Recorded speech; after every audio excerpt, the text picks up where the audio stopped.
Eric, with the AFCON coming, you bought a number 2 keeper in the summer. Is there anything in your mind about January possibly for cover in that area, knowing that you could lose your keeper for that period of time?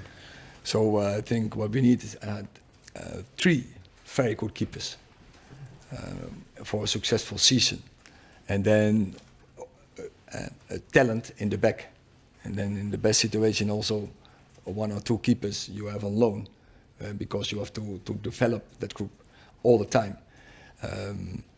And yeah, we are pleased with the group we have now, and even so we were aware of the situation, and you have to manage that we have covering, and so we have a very strong keeper group, especially the first 3, so they all can play, they're all capable to play on the highest standards who need it.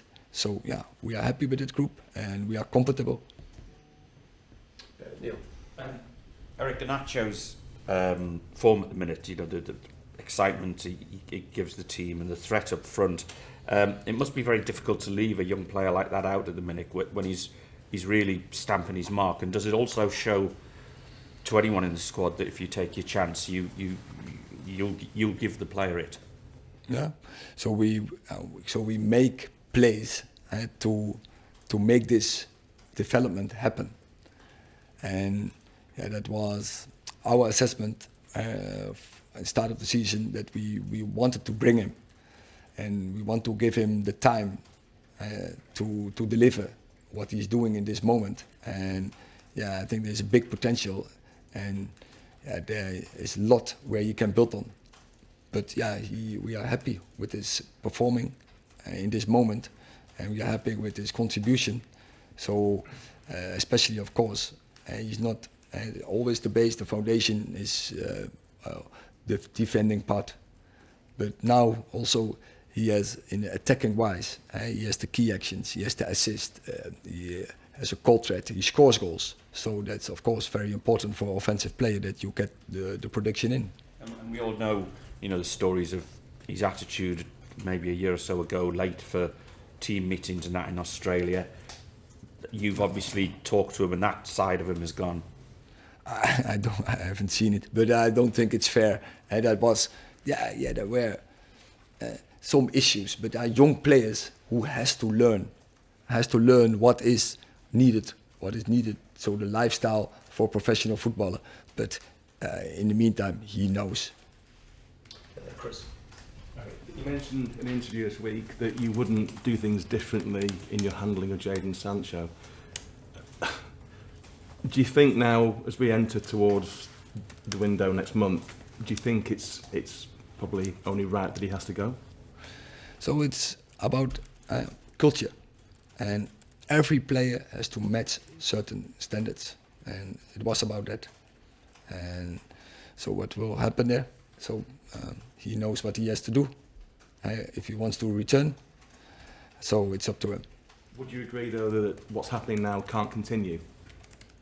It's that is when he knows what he has to do. It's up to him.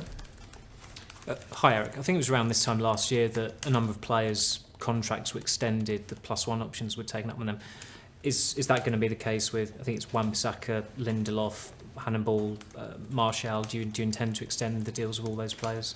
Oh, well, we have news about that, and of course it's absolutely in our mindset, and we are discussing things, and when we have news we will bring it. And just on a similar note, with the setback that Malacia's had, will Reguilon now definitely stay at the club for the rest of the season? Because I think there was a break clause in his deal for January. Yeah, also that we have to make a final decision, but also, as you know, there's also another club, so Spurs is involved in it as well.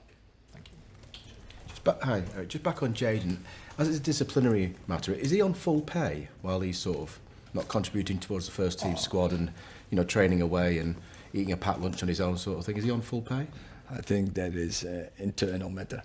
Okay, but the reason why I ask is, if he is, and I'm guessing he is, surely that's a waste of the club's sort of funds. So as Chris was sort of saying, maybe it's best for all parties if he sort of considers it, parting the ways for each party.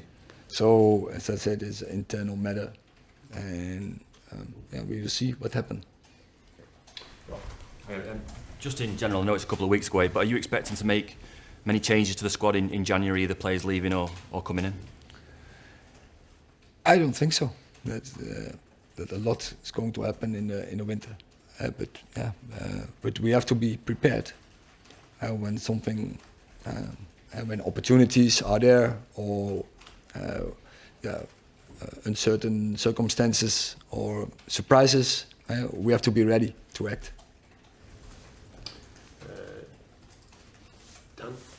I don't have one, but I'm more than happy to ask a question.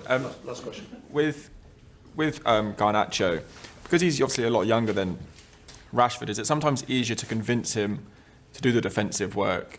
Because Rashford's obviously played for a number of managers who have different styles, different systems, whereas Garnacho's a lot fresher. Is it easier to convince him to do what you want to do? No. Messi knows exactly what to do, and nowadays football, it's not possible.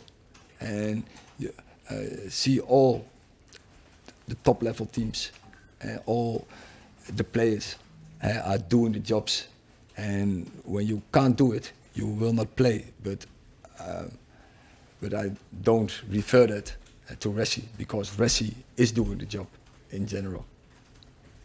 Okay, thank you very much. Thank you.